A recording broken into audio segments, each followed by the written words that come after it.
Bob Bridges' body has carried him through 87 years of life. But not for much longer.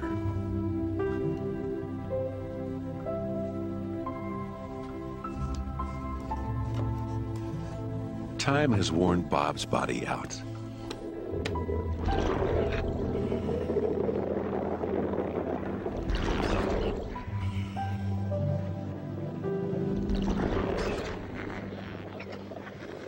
Every one of his organs is in decline.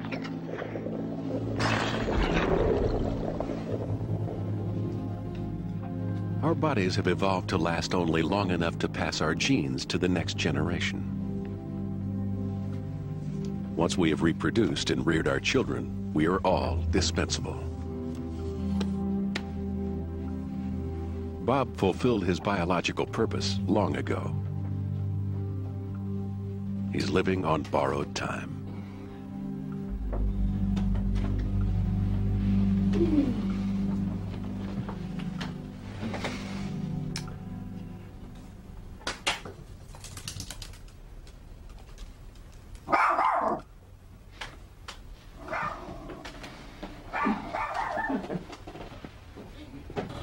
Since the day he was born, the cells in Bob's body have been dying. But his body is designed to replace them. Look, Qwerty, it's from Ralph.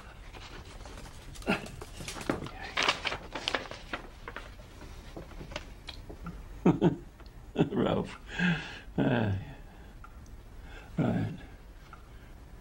Key takes Paul. It's because his body is constantly repairing and renewing itself that Bob has been able to survive for 87 years. Every day of his life, he's lost 1 billion cells from the surface of his skin. But just a millimeter beneath the skin's surface lie specialist cells called stem cells. These cells are factories producing healthy new skin cells to take the place of those that die.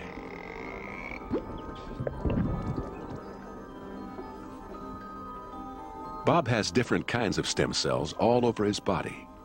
They have replaced his bones, his blood, even the lining of his stomach, over and over again. The cycle of renewal is so rapid that most of his body has never been more than 10 years old. Some parts only 3 days old.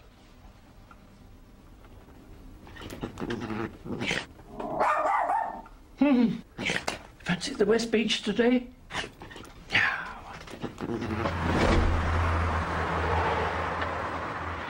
But some of Bob's most vital organs, including his heart and his brain, are made of cells which can never be renewed.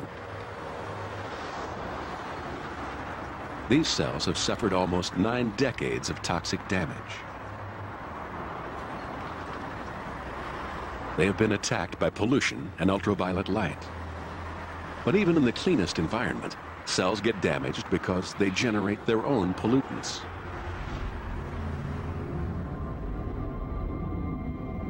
Inside every cell in Bob's body are tiny electrically charged particles known as free radicals. Free radicals are the waste products of healthy cell activity. Highly volatile, they have the potential to damage anything they collide with.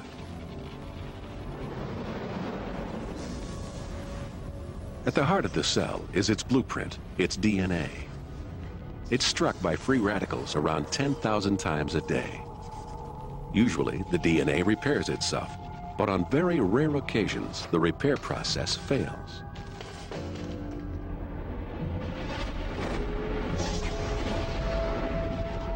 With an altered blueprint, the cell's behavior becomes unpredictable. The body's solution is drastic. A cell with severely damaged DNA is programmed to commit suicide. With every passing day, more and more of Bob's cells die, and the stem cells which manufacture new cells are dying too. Bob is quite simply wasting away.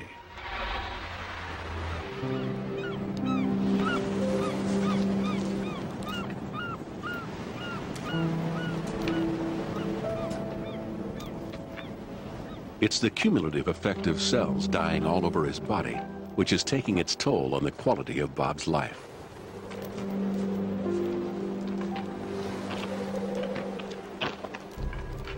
When he walks, Bob's brain sends signals to stimulate the muscles in his legs.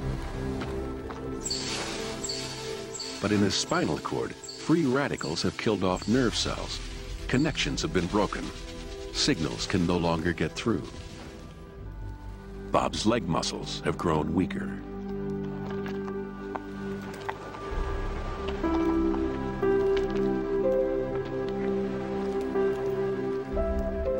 These weakened muscles need more oxygen to keep them moving.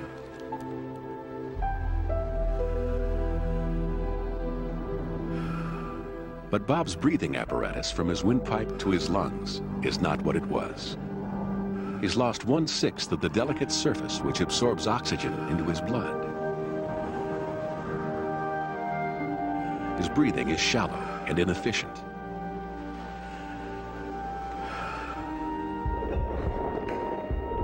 Worse still, Bob's heart has lost 1/4 of its muscle cells.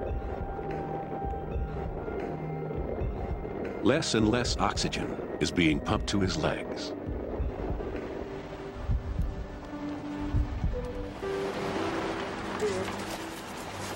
He used to be able to run at more than 10 miles an hour. Now, 2 miles an hour is as fast as his legs can carry him.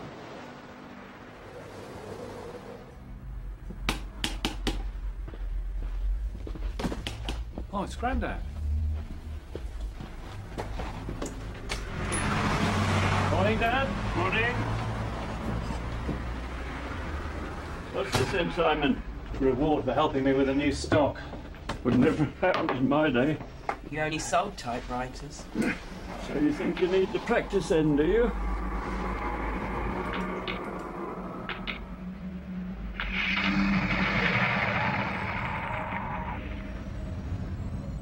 Bob's most precious organ is his brain. Somewhere in the trillions of connections between his brain cells lie his personality and memory. If his brain cells were replaced, everything that Bob is would be lost. Splendid. Must run in the family.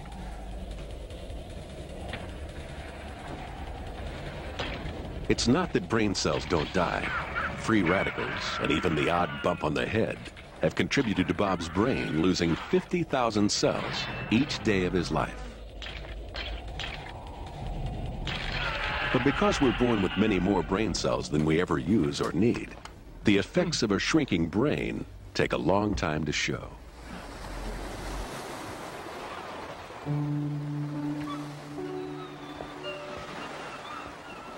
Even though 10% of his brain cells have died, Bob is still mentally sharp most of the time. But the death toll isn't evenly spread across his brain. Certain abilities are beginning to suffer. Your dad never used to help me in the shop. Well, maybe you should have paid him. Didn't give you anything to do? You know he did, Grandad. He gave me that chess game.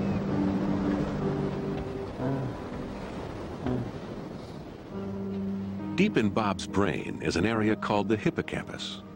Its role is to translate experiences into memories. Since he was 50, it has lost 1/5 of its cells. His brain is now less able to lay down new memories.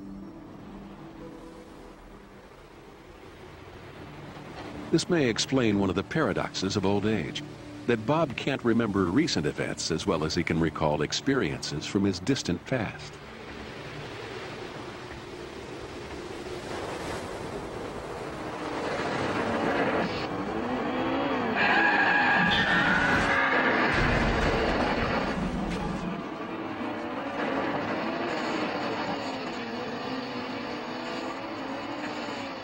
Every time we learn a new skill, our brain cells reach out and forge connections with each other. But over the years, Bob's brain has become less able to make these fresh connections. It's more difficult for him to learn new skills. The organs which feed information to Bob's brain are degenerating too. In his inner ear, years of noise have destroyed sound-sensitive cells. He began to lose the ability to hear high-pitched sounds when he was only 30. Since he was 50, Bob has been farsighted. Ironically, his sight has been damaged by his body's own efforts at repair. The lens in his eye maintains itself by regularly coating its surface with a transparent protein. But as more and more layers have been laid down, his lens has become rigid.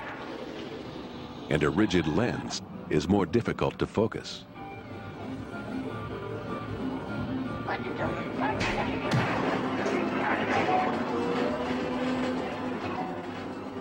Bob's senses may have suffered the ravages of time, but the skills he's practiced throughout his life are still as sharp as ever.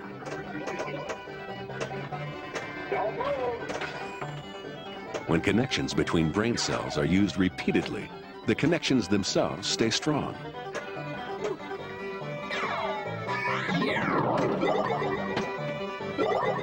Might be a new table, but still the same old game. Just like his muscles, the more Bob uses his brain cells, the less likely they are to die.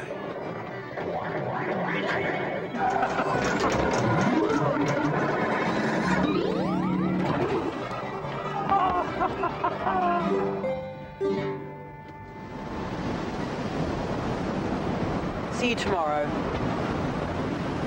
Simon, thank you for letting me beat you at pinball. Bye.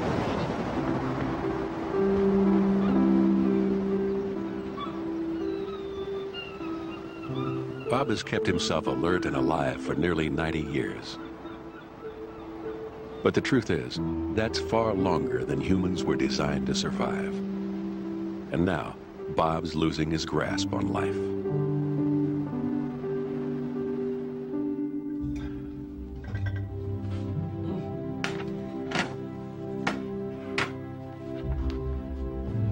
The cells in Bob's body have many functions, but all of them generate heat, and this heat helps to sustain Bob's life. But now, with a dwindling number of cells, he's colder than he used to be.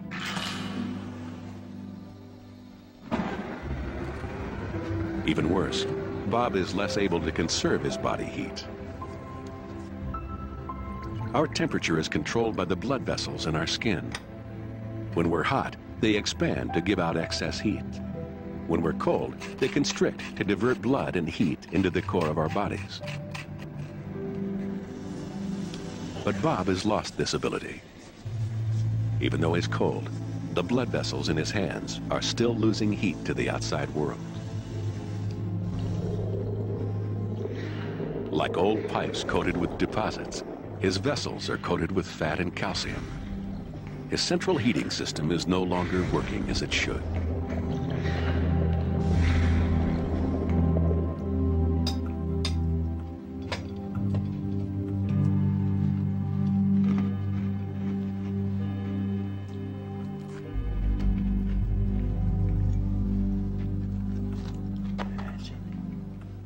Bob's temperature control is one of many systems in his body which are only just coping with the demands of everyday life.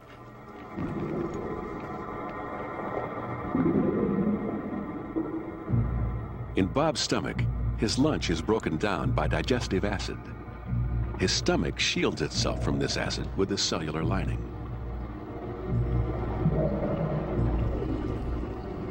But just like everywhere else in his body, the stem cells which generate this lining are starting to die off.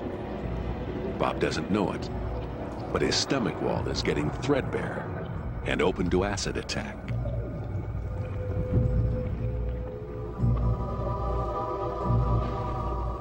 For most of us, this would pose no real danger.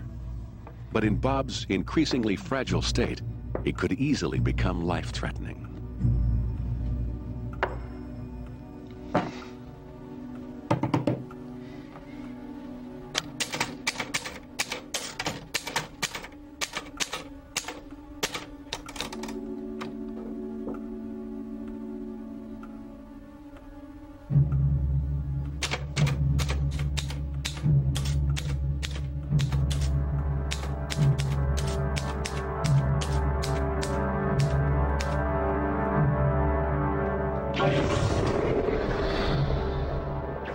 Digestive acid has burnt its way right through his stomach wall into an artery. Blood pours through the hole into his stomach.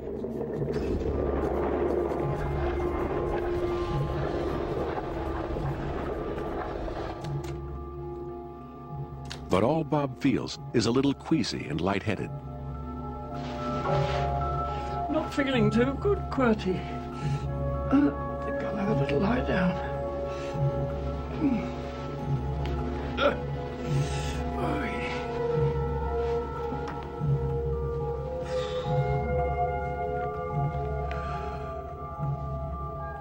Bob is in very little pain, but his body is just too old to cope with this crisis.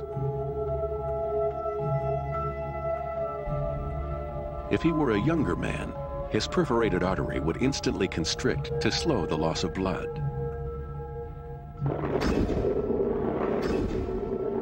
But his aged, clogged blood vessel is too stiff.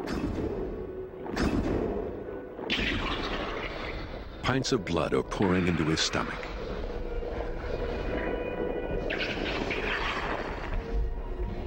Bob's blood pressure is dropping. His heart beats faster to keep blood moving around his body. But even pumping at its maximum rate, his fragile heart cannot restore his blood pressure to normal.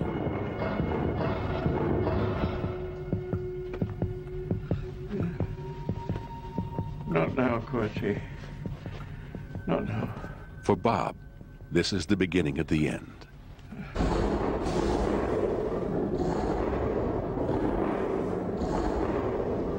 Bob's stomach is starting to digest his own leaking blood, releasing potassium into his bloodstream. His body is no longer strong enough to filter it out. And potassium can reset the rhythm of the heart. Bob's heart starts to beat irregularly. For the first time in nearly 90 years, the supply of blood and oxygen being pumped around his body falters.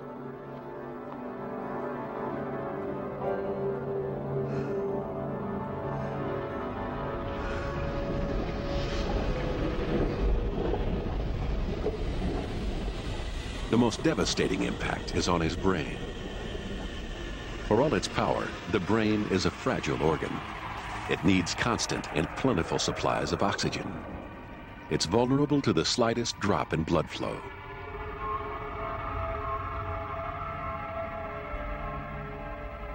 In a vain attempt to conserve energy, Bob's brain suspends all activity except that which keeps his body functioning. Bob slips into unconsciousness.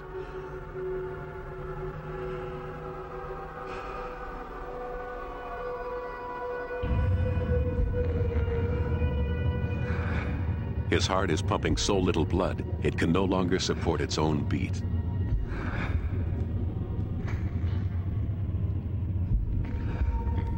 Slowly, it is grinding to a halt.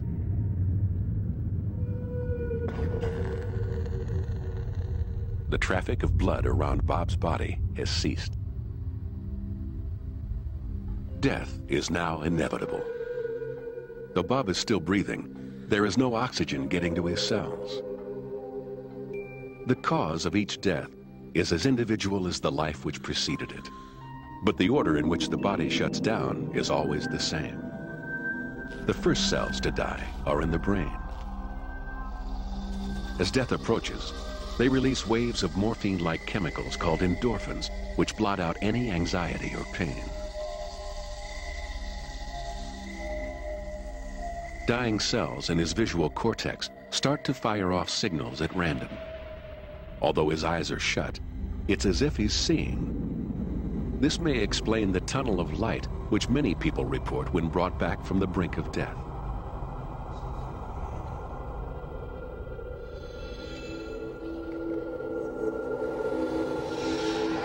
Finally, brain cells detach from one another, breaking the connections they had made during a lifetime of thinking and remembering.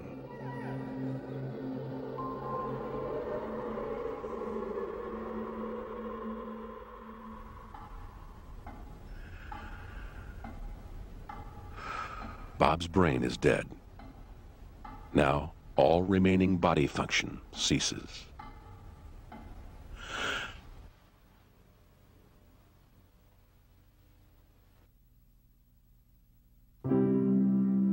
Death is a process in which every tissue and organ shuts down at its own pace.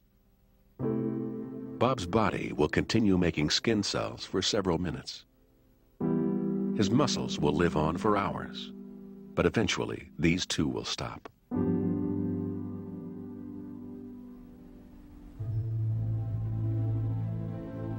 As cell after cell ceases its activity, Bob's body stops generating its own heat. With its internal fire extinguished, it starts to cool towards the temperature of the room.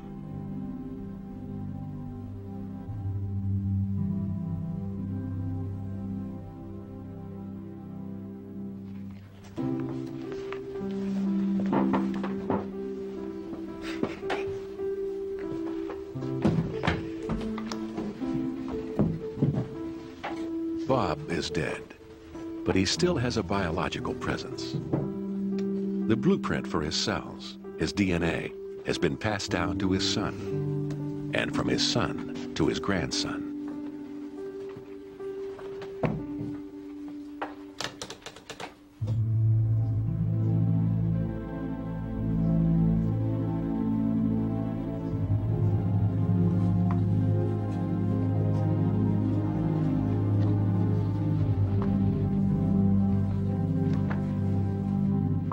Though his consciousness is gone, Bob's characteristics live on.